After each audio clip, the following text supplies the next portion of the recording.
السلام علیکم۔ Waste drama serial نور جہاں کی اگلی قسط میں آپ لوگ دیکھیں گے اب سنبل کا بھی برا وقت آ گیا، کیونکہ اب وہ بھی نور جہاں کی نظروں میں بری بنے گی۔ نور جہاں جس نے سنبل کو کنگن دیا کہ اس نے مجھے اتنی اچھی خبر لا کے دی، اسے کیا پتا کہ یہ خبر تو غلط ہے۔ نور بانو بھی اب نور جہاں کو آہستہ آہستہ ہرانے میں کامیاب ہو رہی ہے۔ نور بانو نے کچھ حد تک مراد کو اپنے ہاتھ میں کر لیا، وہ بھی پیار سے، اور مراد کو پتہ بھی نہیں چلا۔ مراد نور بانو کے ساتھ کافی خوش ہے، اس کے ساتھ کام سنبھالتا ہے۔ شاید وہ پریشان ہو تو نور بانو پوچھے گی تو مراد بتا دے گا کہ مجھے لگتا ہے کہ اس گھر میں میرا سٹیٹس نور جہاں کے بیٹے کا نہیں بلکہ صرف نور بانو کے شوہر کا رہ گیا ہے۔ تو نور بانو پوچھے گی کہ کیا میری وجہ سے وہ تمہارے ساتھ برا برتاؤ کر رہی ہیں؟ ادھر نور جہاں اپنے بیٹوں کے ساتھ کافی خوش بیٹھی تھی، کیونکہ اس کے کان میں خبر جو پڑ گئی ہے کہ اس کے ہاں پوتا ہونے والا ہے، لیکن اسے پتہ ہی نہیں کہ وہ خبر تو غلط ہے۔ وہ اپنے بیٹوں سے اس سال کی تمام خوشیاں شیئر کرے گی کہ اس سال میرا بھگوڑا بیٹا واپس آیا ہے، میرا سب سے بڑا دشمن میرے گھر سے مار کھا کر نکلا ہے، میرے بیٹوں نے اسے میری ہی نہیں بلکہ اپنی زندگی سے بھی نکال کر پھینک دیا۔ نور جہاں اسی دوران حنید سے بھی اس بات کا پوچھ لے گی کہ تمہارے ہاں کیا ہونے والا ہے۔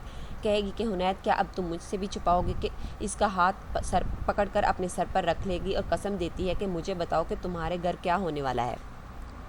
اب یہ حنید پہلے تو چپ رہتا ہے، مگر پھر اپنی والدہ کے مجبور کرنے پر اسے بولنا پڑتا ہے۔ اب جھوٹ تو نہیں بولے گا، اس لیے بتا ہی دیتا ہے کہ ڈاکٹر نے بیٹی کا کہا ہے۔ یہ سن کر تو نور جہاں کے چہرے کے رنگ ہی بدل جاتے ہیں، اس کے چہرے پر ساری خوشی غائب ہو جاتی ہے، سب گھر والوں کو چلا چلا کر بلا لیتی ہے۔ اب تو سنبل کا پتہ چلے گا کہ نور جہاں کا اصلی روپ کیا ہے۔ شاید وہ سب کے سامنے اپنا غصہ اس سنبل پر اتار دے، وہ بھی اس کے منہ پر تھپڑ مار کر۔ بہت کہتی تھی نا کہ میں اماں کی لاڈلی ہوں۔ نور جہاں اسے سب کے سامنے ذلیل کرے گی۔ شاید وہ آج سنبل کو اس گھر سے ہی نکال دے، اگر گھر میں رکھ بھی لیا تو اس کو اس کی اوقات میں ہی رکھے گی اور اسے شاید بات بات پر ذلیل بھی کرے۔ چلو سنبل بھی اپنی اس خوش فہمی سے نکلی کہ اماں بہت اچھی ہیں اور اس کے ساتھ بہت پیار کرتی ہیں۔ حنید کو بھی اب اچھی طرح علم ہو گیا کہ اس دفعہ اس کی ماں کا پھر وہی ری ایکشن ہے۔ نور جہاں کو اتنا غصہ آئے گا کہ نور بانو اس کی بات نہیں مانتی تو وہ مراد کو بلا کر یہی کہے گی کہ میں اب تمہارے منہ سے نور بانو نہ سنوں، تم صرف بانو ہی کہو گے۔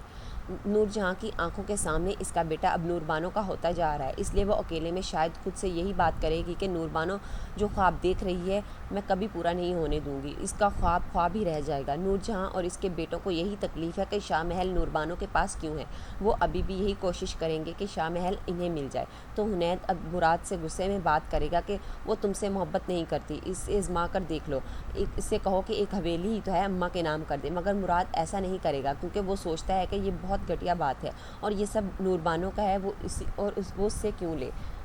حنید اپنی ضد اور حرکتوں سے باز نہیں آئے گا، وہ اس حویلی اور زمینوں کے لیے نور بانو پر حملہ بھی کرے گا۔ تب ان بھائیوں میں لڑائیاں ہوں گی، تب آئے گا ڈرامے میں اصلی ٹوسٹ، تب نور جہاں کی طاقت ختم ہوگی۔ تو ویورز آپ کو کیا لگتا ہے کہ نور جہاں سنبل کو گھر سے نکال دے گی یا نہیں؟ اپنی رائے کا اظہار کمنٹ سیکشن میں ضرور کیجیے۔ ملتے ہیں اگلی ویڈیو میں، تب تک کے لیے اللہ حافظ۔